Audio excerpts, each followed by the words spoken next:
This episode of Capes and Lunatics is brought to you by Tweaked Audio. Get awesome headphones, go to tweakedaudio.com and use the coupon code Southgate to get 30% off, free shipping, and a lifetime warranty. Or you can get there through the link on our website, southgatemediagroup.com.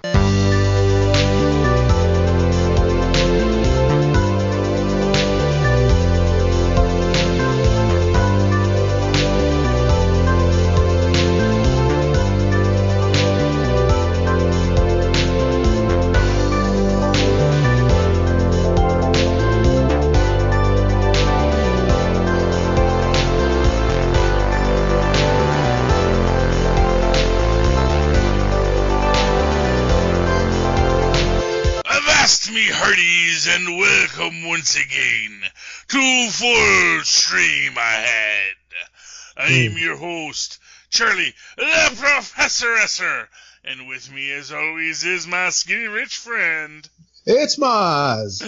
Welcome back, Mozz, to the final episode this season of I Am Not Okay With This on Netflix. Deepest, Darkest Secret. Secret Season 1, Episode 7. Armed with new insight about her dad, Sid vows to stay positive as she goes to homecoming dance. Of course, our director is Jonathan Entwistle, who has been doing a great job this whole time. Writing credentials this week go to Christy Hall, who did the teleplay by, along with Jenna Westover, who also gets that teleplay by credit. Jonathan Entwistle, of course, gets our developed by, along with Christy Hall and Charles S. Foreman, why he did the original comic book upon which this is all based. So, yeah. And I like how this all opens up because we have her sort of, all the truth has been revealed. Her father is also has had these powers, and this resulted in great death and destruction while he was stationed in Iraq, killing not only everyone in the town, but also his entire battalion, which is not good. Yeah, you also sort of get that sense that he suffered from the same sense of loneliness, that nobody really knew what was going on, and he kept it to himself, and she's the only one that does understand it, but even she is all alone, almost, or she feels in some ways. Yeah, and I think that's actually even maybe one of those central items here, and it is, in fact, I think the core issue in this is that despite it all, Stan is still the only one who knows her secret. She never confides in Dinah. She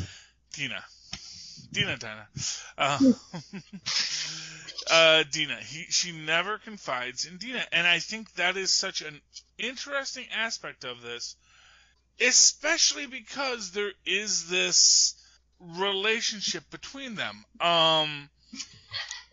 But I don't want to get too far ahead on this, because let's go back. Of course, after the big, deep, dark revelation, our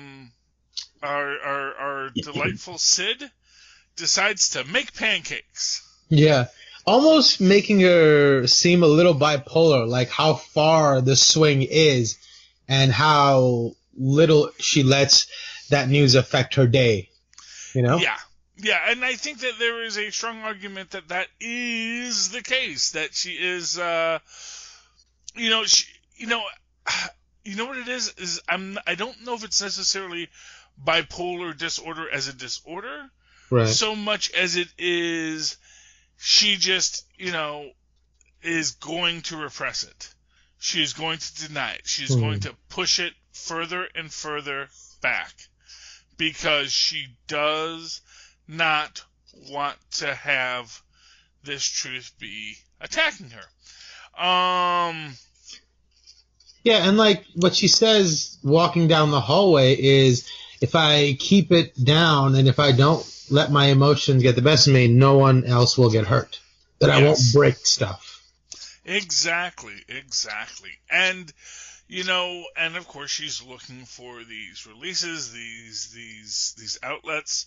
She, notably goes running at gym class. Yeah. And, Dina makes a point, I don't think I've ever seen you run before. And it is just that idea of her running from her problems. Yeah. Running away, and except, you can't run away when it's always inside you. We get a neat point about Stan and his dad, where when he's getting ready, and it's not dissimilar to the last time we saw him getting ready for the party, and we actually get a nice montage of everyone getting ready for the party. In fact, there's a little scene where Sid's mom makes a point like, "Wow, you're wearing your dress," and all this kind of stuff. But we see Stan coming out, going to the dance, and his father makes the point of saying, I was homecoming queen. They still got my picture up in the auditorium, or I was homecoming king, sorry. Yeah. They got my picture up in the auditorium. And, which, is, of course, how's that working out for you? Okay. Well, see, there's two things about this scene that I found interesting. First, that I don't think the father was meaning to be antagonistic in any way. I don't think there was any of that energy there. And then Stan took it that way and responded in kind. And then the father got a little angry. So the father was just having a conversation. He's like, "Oh, I'm going to probably." He's like, "Yeah, I remember when I went." Just having a conversation. And all of a sudden the kid starts out being, aggressive. And the father's like, "What?" But my other thing that I thought was really interesting that I wanted to bring up about this scene was as he's getting up to talk to him, he has this little belch. That is such a great drinker's belch. Yeah. And it makes me think, like, was it just one of the takes where he did that? Or is he the kind of actor that tried to muster that, burp every time to be real? I just wonder what the actor was thinking in that moment. I loved it so much. And it's always great when you see those keys. Honestly, my favorite scene in The Defenders is when they're on the train and Jessica sees the, half-drunk beers that the drunk across from them has, and she goes and she just takes one to drink it. And to me, that was like, that is absolutely what an alcoholic would do in that moment. And so I get that idea, and I get that idea about that perfectly timed, belch. Yeah. And it was a very unique belch. It wasn't your run-of-the-mill belch. It was like almost like one of those surprise belches that come from really deep. Well, some actors can cry on demand. Yeah. Others can belch on demand. And that is, I think, what makes it makes him a great actor. Yeah. But, I actually think there was some antagonism in it. Huh. Because I actually do feel there was. That's the thing, when you say, "Oh, it wasn't really antagonistic, it was just him doing that," but it's also like him saying to his son, "I actually was well liked in high school. I was actually seen as a notable person in my high school, and you are not." So there is. Even if it is not necessarily even meant as passively aggressive, it kind of winds up being passively aggressive. Yeah. And sometimes with passive aggression, that is the crux of it, is that, you're not even thinking about how cruel these statements you make are. Yeah, but also I think, and the other side to look at also is, if it wasn't meant that way, you intend to take it that way, whereas it could have been an opportunity to build bridges and commiserate with him for a second, and you let that opportunity pass because it seemed to you the safer decision to accept it as that. Yeah. And that, I think, the sad thing about that moment. But at the same time, let's let's be honest about the situation. You know, this is the father that gave him a black eye. Yeah. In the previous episode for probably no reason. You know. Right. I mean, this is a father who has not built a lot of bridges. No, maybe does not deserve that benefit of the doubt. So when the statement gets made that could go either way, how are you going to judge it? Do you judge it as what he says, or do you take in the deeper meaning of it? Don't have much of a choice in the other direction. I hear you. And of course, we do have okay, spoilers ahead. We do have a bit of foreshadowing when we see Brad Lewis and Ricky Berry getting drunk before the dance.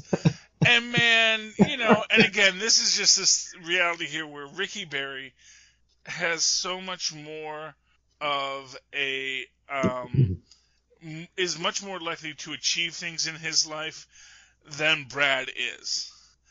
And because Ricky, he's just happy. It's like, yeah, it was a great game, and Brad say, well, we lost by 28 points. Like, but Ricky's like, yeah, it was football. We lost, but it was fun. It was great. We played, and but of course, Brad has his own little mind games he's playing, and of course makes a statement that this evening it's going to be mind blowing. Mm-hmm.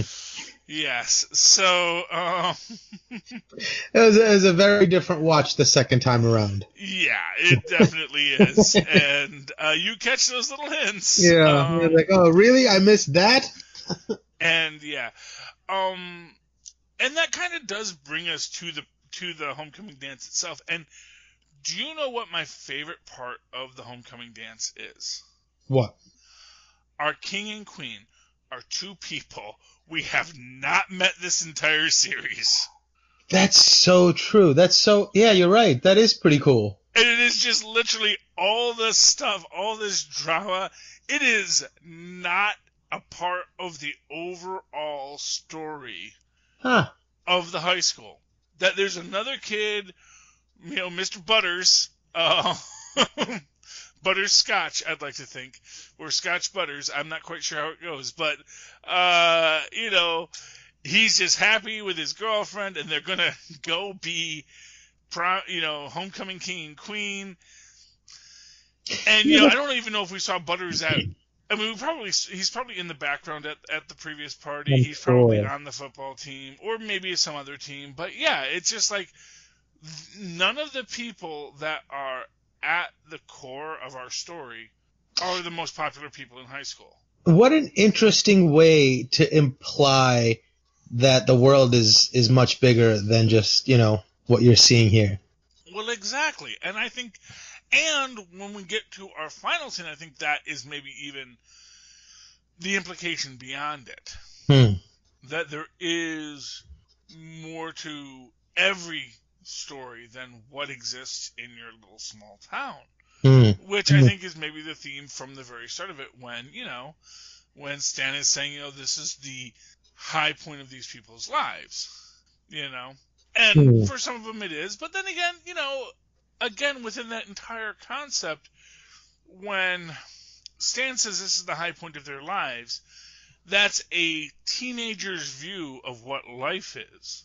And when you flip that around to what really was the high point of, say, Sid's mom and dad's life, high school was a big deal, but getting married and building a life and having kids, that was the high point of their lives.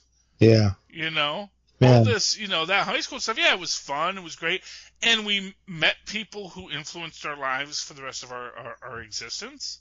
But the fact of the matter is that, it was part of our life, and then we moved on, and we actually had a whole life, and you can have a whole life outside of it. So that idea of reclaiming high school glory, I don't think that ever really occurs to Sid's mom and dad. I mean, Sid's dad definitely has his own problems, and he goes off to join the army and all the things that happened as a result of that.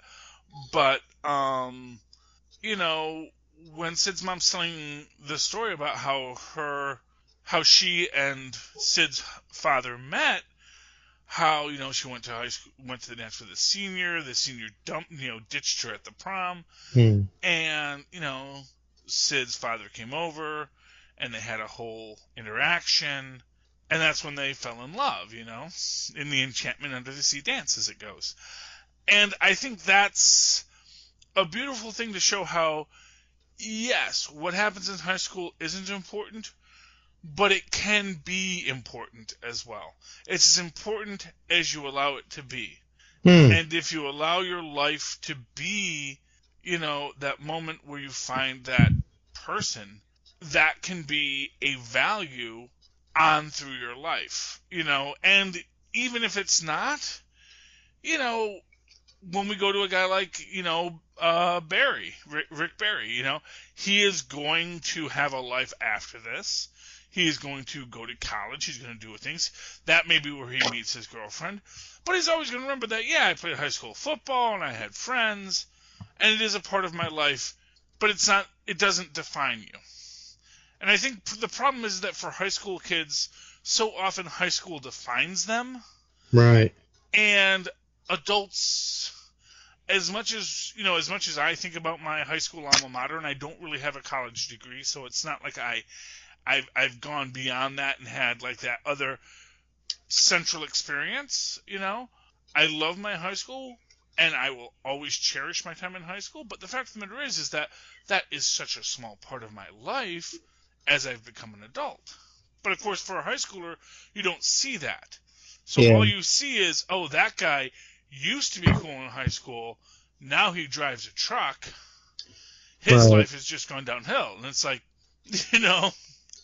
meanwhile, I'm sitting here thinking, man, if you had understood that in the 1980s, BJ and the Bear was like a top-rated show, and every kid wanted to be a trucker. So, don't tell me being a long-haul truck driver isn't like an awesome gig. And I actually still think being a long-haul truck driver is an awesome gig. Not if you have a family, but just that idea, that open road.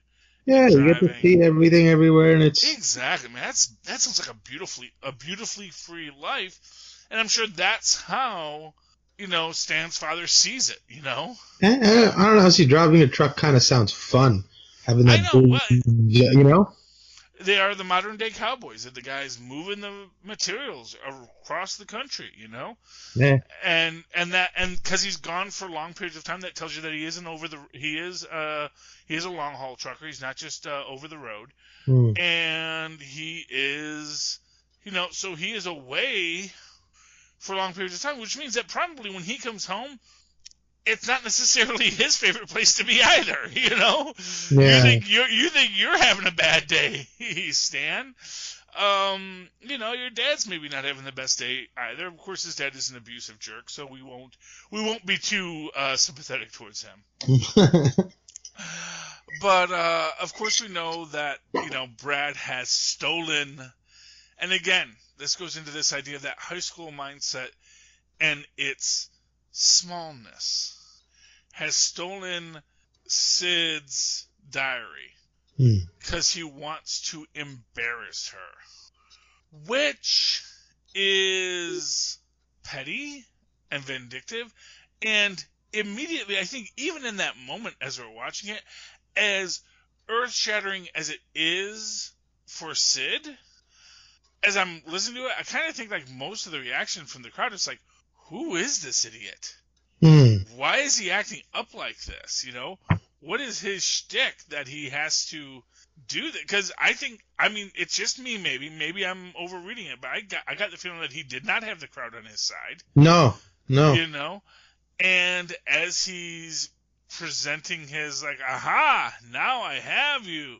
You're a lesbian, Yeah. Which I think like a lot of people are like, okay, dude, you do know it's 2019, right? It's like, dude, you're not really that. You're not being cool. You're not cool, man. Not cool to make a big problem about this. I love you too, Tristan. And I think that is kind of where where we're at with this, and he, of course, is needling Sid, and then, of course, Sid can't quite hold in her frustration at this point, and we get a mind-blowing moment. And, man, that was... I did not see that coming. Yeah, not like that. But, like, when she started getting angrier, and I know it's the last episode, and I remember the blood-soaked, motif from the first episode on the way through, I was like, okay, yeah, something bad's about to happen. But that was intense. Yeah, and, scroll back to the old episode, I was certain that was punch, Yeah. I was certain that was going to be spilled punch, that it was going to be something wacky. But, at the same time, within the concept, it's like, oh, she blows up the head, and of course, everyone panics and is screaming. She's running. And then we get the reason why, it's like, oh, first she's running and then she's walking. It's because, nobody is sitting there thinking, oh, that girl must have blown up his brain with her psychic powers. Right. They're going like, what the heck? What causes a person's head to explode? Yeah. And I'm sure that's going to be a whole... And honestly, what I'm going to say is I get the feeling this is one of those things like, yeah, unexplained, man. His head freaking exploded. Yeah, spontaneous combustion, spontaneous, head explosion. I don't know. Exactly. It's like, I don't even know how to describe this, And poor Dita. She got splashed just as much as Sid did. Oh, yeah. No, Dina is... This is a trauma. This is a trauma. And, did we see that Stan picked up the book, or did we not see that Stan picked up the book? Oh, I don't know. I didn't catch that. Yeah, I know we saw the book, and I know we saw Stan see the book, but and I know we see someone pick up the book, but I don't know if we saw that it was Stan picking up the book. So, oh, interesting. So that's one of our mysteries for next season. Huh. And of course, the biggest mystery for next season is she runs, then she walks.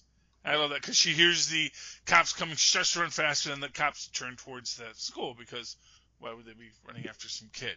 Right. There was a 911 call at the school. We gotta go see what's going on. Because I'm sure the person on the 911 calls, hey, is his head exploding? I'm like, okay, calm down. And they're thinking like some kid's got a nosebleed, or some kid got punched in the thing, or maybe he's got a ruptured eye socket or something. They're like actually expecting an actual exploded head, but yeah, I don't know. I mean, like if the kids thought there was like a sniper somewhere and his head got blown up by a 50 cal bullet or something, or if he had like a crazy brain aneurysm. Yeah, and what? For what it's worth, with school shootings as a thing, hey, we've gone like 2 months without a school shooting, man. No, so I just put that scene on right quick, and I was watching it. So Stan is on the floor watching the book, and then there's a bunch of feet walking past it that obscures his vision, and then all of a sudden the book is gone. Ah. So he's not the one that picks it up. Who else would? It probably would be Dina. Could be Dina. Because she was left there, yeah. It's the only person who would care to in that moment and not think to run away. Mm-hmm. That is possible. But then she's going to read. And, for what it's worth, that's one of my big complaints in this, is like, he has read this story where she's saying, I have psychic powers, I'm killing things, I'm breaking stuff, I blew up the library, I made Brad bleed his nose. Exactly. And he just thinks he's going to keep on keeping on. But, Yeah, but I mean, like, the only logical conclusion for him to draw after reading that is to think she's crazy. He can't possibly think that those things are real. He might just think of her as like this weird kid that, believes in fantasy, whatever, That would be the logical conclusion to draw. I don't think you can possibly take that seriously. Well, I don't know. I guess on some level I'm guessing to me, on some level, I guess that's just me. I'm paranoid. Yeah, I'm like going to think, do I want to tempt this?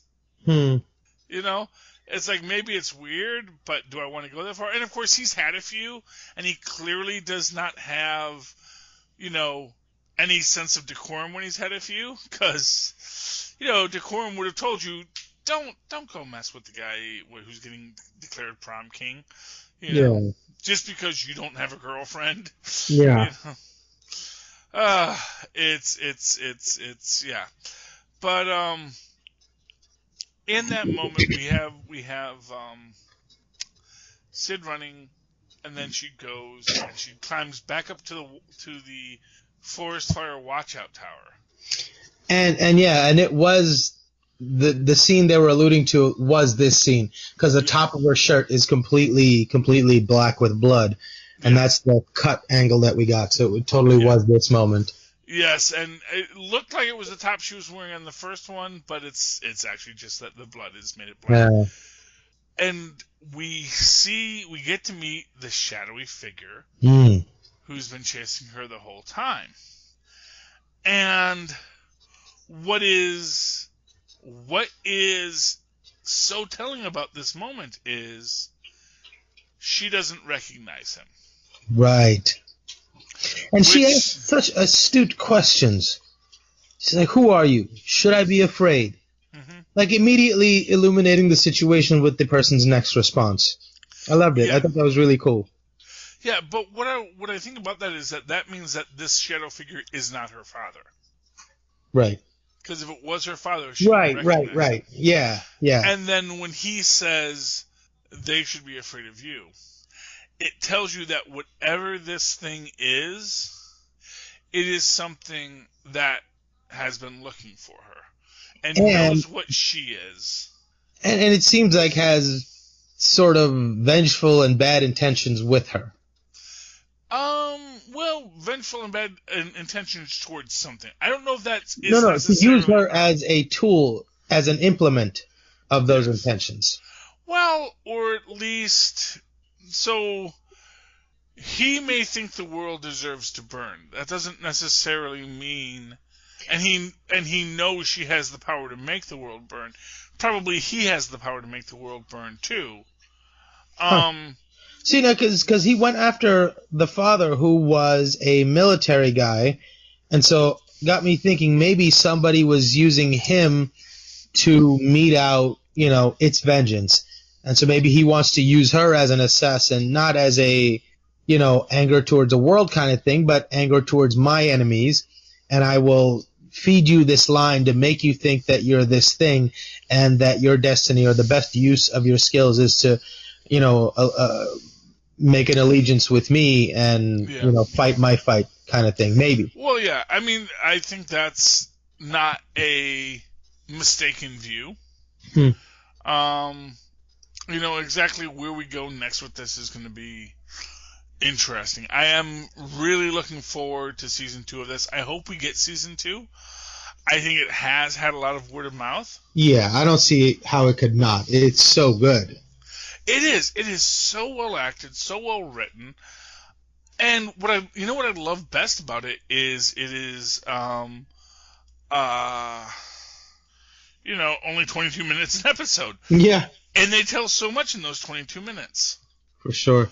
And that I think is one of the really excellent selling points about this story, is that it tells the story it needs to tell. It doesn't tell more story than it needs to tell. It shows everything it has to show. And even there, you get moments like the scene with Stan and his new date in his car, where she runs through the list of, drugs and progression. First it's mushrooms, then MDMA, then cocaine, then crack, then heroin, and then you die. Well, no. Then you huff gasoline. Oh, that's right. And then death. I just found, really huffing?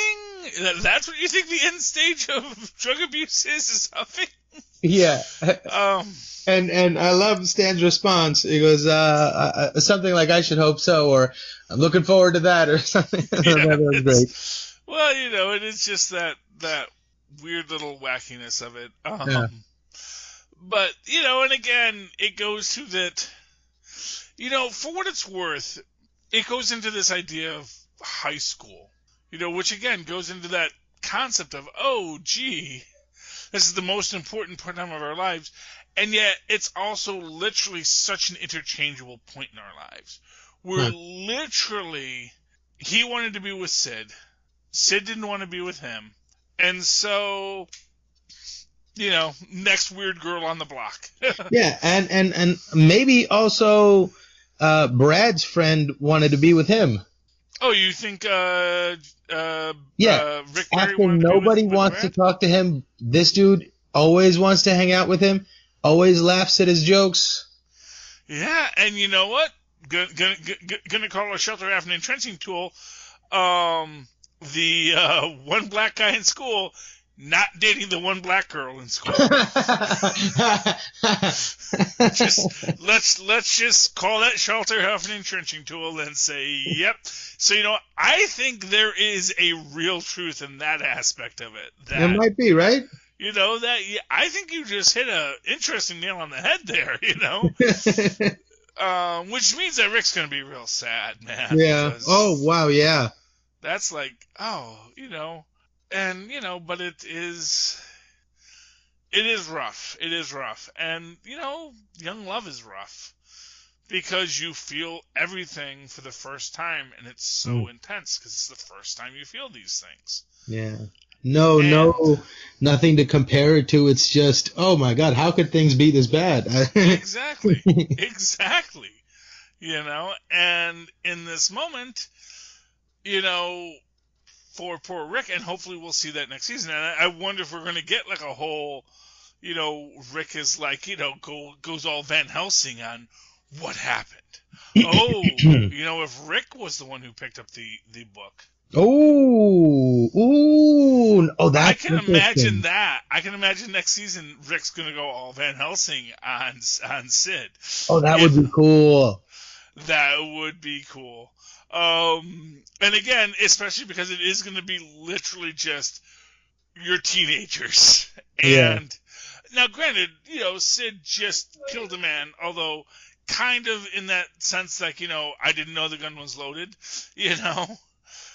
Kind of, where I'm sure Sid feels really horrible about this too, I think this is the kind of thing that was not what Sid wanted. And she is living in is going to be feeling horrible about this literally for the rest of her life. Yeah. So, there's a lot going on there. It's really, really interesting. There's just a lot of story that got unfolded here, that got told to us here. And it's such a really short story when you think about it. As I say, only after 22 minutes, just a short tale to tell. Even over seven episodes, which means at 22 minutes an episode, you're still only talking like a 3.5 hour story. Yeah. And yet told us so much and leaves us wanting so much more for the next season. So. Yeah. Oh, can't wait to see what they do.